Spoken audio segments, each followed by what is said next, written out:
President Trump delivers a historic, triumphant speech after all the living hostages are finally returned amid jubilation in Israel. We gather on a day of profound joy, of soaring hope, of renewed faith, and above all, a day to give our deepest thanks to the Almighty God of Abraham, Isaac, and Jacob. I'm Daily Wire Executive Editor John Bickley with Georgia Howe. It's Monday, October 13th. This is a special edition of Morning Wire.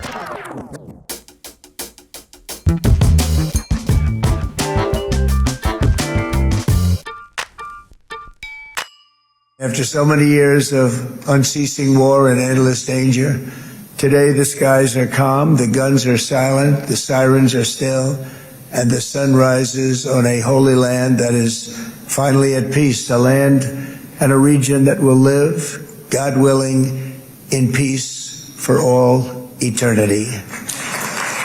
That was President Trump delivering a momentous speech in front of Israel's government after a historic sequence of events. In the early hours this morning, celebration broke out across all of Israel as all the remaining living hostages were finally reunited with their loved ones. And now Trump's peace plan takes its next major steps. Joining us now to discuss is Daily Wire reporter Megan Basham. Hey, Megan. So sheer jubilation across Israel and much of the Middle East this morning as we have this really incredible, very emotional return of the hostages and this peace deal taking effect. What have we just witnessed? Well, John, I think we have to say that what we've just witnessed is history and a lot of hopes for lasting peace in the Middle East. What you're hearing from so many people is that peace is contagious and they hope this spreads throughout the region. So as you mentioned, President Trump delivered his big speech early this morning after the return of the last 20 living hostages who had been held for an excruciating 737 days by Hamas terrorists. Many of them in tunnels, in terror tunnels, in terrible conditions.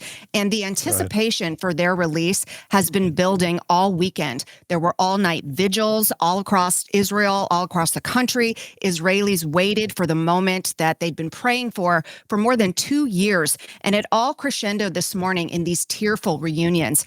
I can tell you that I got emotional watching some of these videos of the hostages being reunited with their families, particularly that video of Bar Kupperstein being reunited with his father. Many people sharing that video. Let's look at that video of Bar Kupperstein being reunited with his family.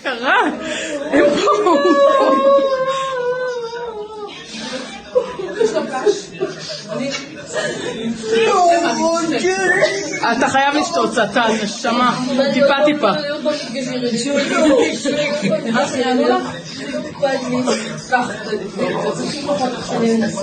Just really an incredible moment there. Now, President Trump traveled overnight to be there in person to greet the freed hostages and their families. He also delivered this historic speech on the peace deal. How was he received in Israel?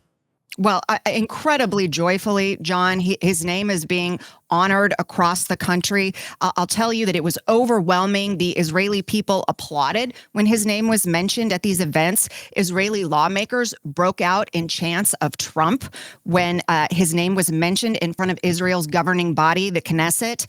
The staff distributed red baseball caps patterned on the iconic MAGA hats that read, "Trump, the peace president."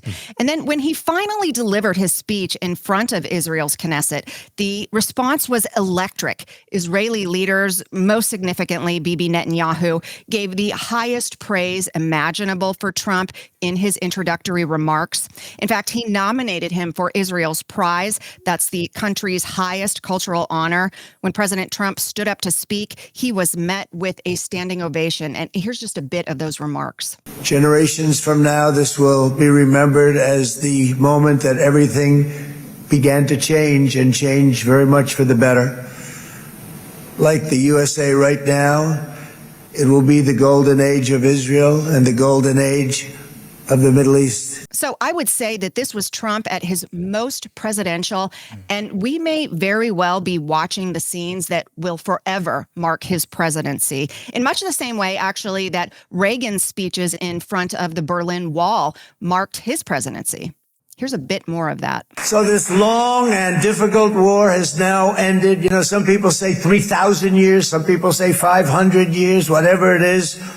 It's the granddaddy of them all.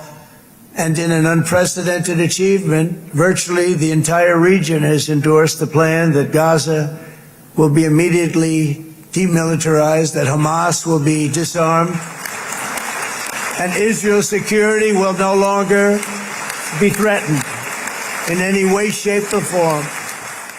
And again, when the president finished, the room broke out in chants of Trump and a standing ovation. Thank you very much. God bless you. God bless the United States of America. And God bless the Middle East. Thank you, everybody. Good luck. Thank you very much. Thank you.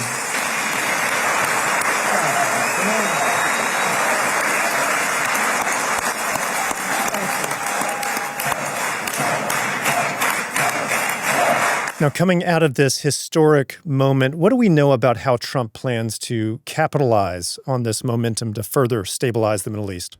Yeah, so after his speech, President Trump traveled to Egypt, where he met with leaders around the region, around the world, including from Turkey, Jordan, and several European nations. The head of the Palestinian Authority will also be in attendance. Egypt reportedly extended a last-minute invitation to Israel, but Prime Minister Bibi Netanyahu declined due to observance of a Jewish holiday.